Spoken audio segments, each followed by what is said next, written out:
While Black History Month gives us a moment to pause and reflect, our history should not be confined to one month on a calendar because heritage does not expire. Legacy does not have a season, and truth should be taught year round. When we study forgotten history, we do not we don't do it to reopen the wounds. We do it to restore understanding. Yeah. We do it so the next generation knows that brilliance has always existed and that God has always used ordinary people to do extraordinary things. Yes. So today, as we listen, learn, and reflect, let us focus not just on those individuals, who those other individuals were, but on what their lives invite us to consider. What God has placed inside of us, what purpose are we stewarding right now? And what legacy are we intentionally leaving behind? One day, we too will be history. And the question would not be what month we were remembered in, but whether we lived in a way that was remembering at all, worth remembering at all. So my title is Gifted by God, Overlooked by History. We know it's Black History Month, but today we are not just celebrating Black history. We are telling the truth and protecting it. There are African Americans whose contributions did not just make history, they saved lives. Yet their names were never spoken loudly, never written boldly, or acknowledged fully. We are telling the truth about minds that were brilliant when the world refused to see them. We are telling the truth about hands that saved lives without applause. We are telling the truth about African Americans whose contributions did not simply make history, but who shaped everyday life as we know it. There are names history made famous, and there are names history tried to forget. Today we choose remembrance.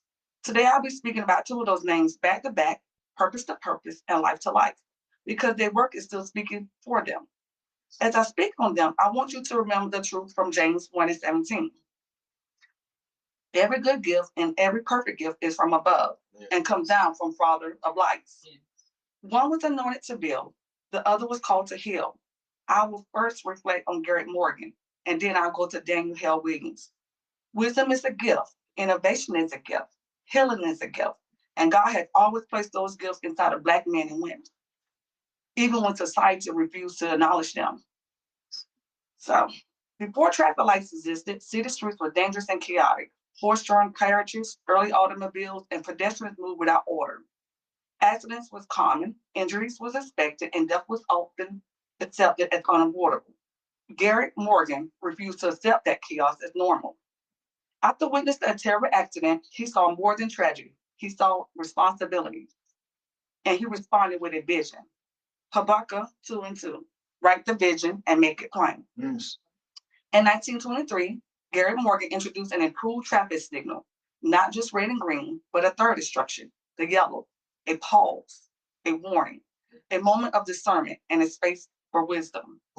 That yellow light has saved countless lives, lives of drivers, lives of pedestrians, and lives of families who would never know his name, but will live because of his vision.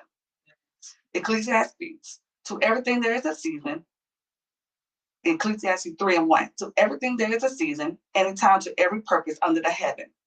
Morgan understood timing. He understood movement without wisdom brings destruction, and order preserves life.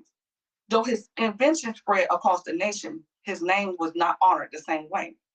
His idea was accepted, but his identity was dismissed. Can anyone guess why? Because he was a Black man. Psalm 118:22. The stone which the builder rejected has become the chief cornerstone. Garrett Morgan was a rejected stone, but his work became foundational. He didn't stop there. Morgan also invented a safety hood, which was an early gas mask.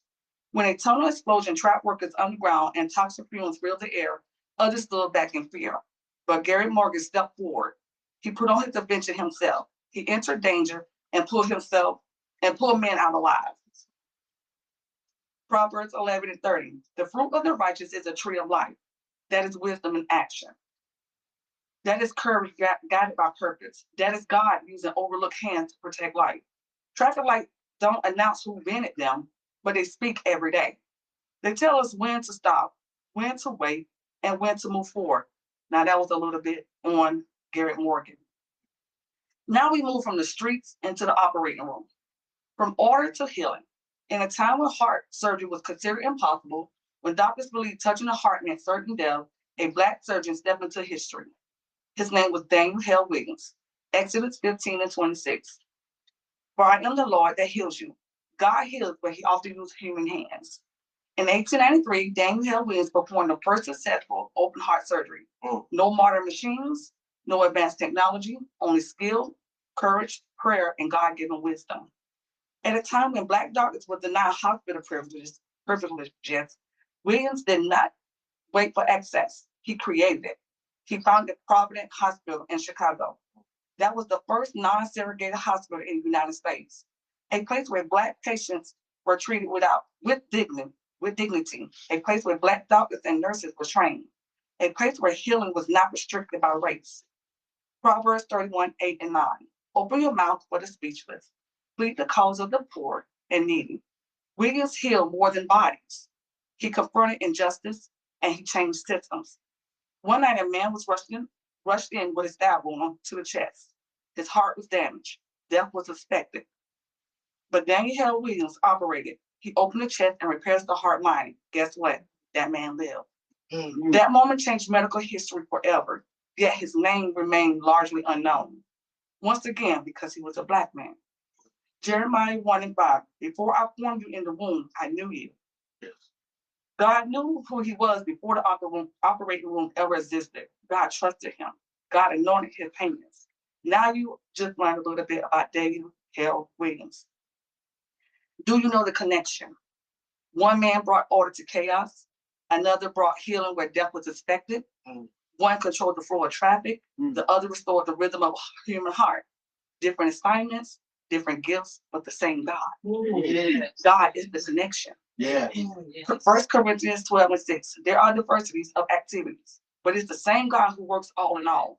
Some are called to event, some are called to heal, some are called to build, to lead, and every calling matters.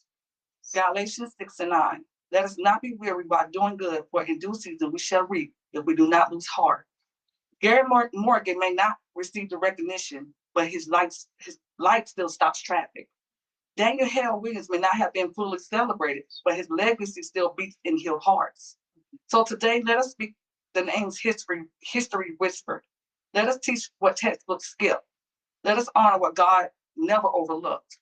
Garrett Morgan and Daniel Williams were just two that proved Black brilliance always existed and have been forgotten or never mentioned. If God did it through them, he can do it through us. We cannot let our history fizzle out. We must remember we too will be history. Before I end, I have two questions. How will you be remembered? And what legacy are you leaving behind? Thank you.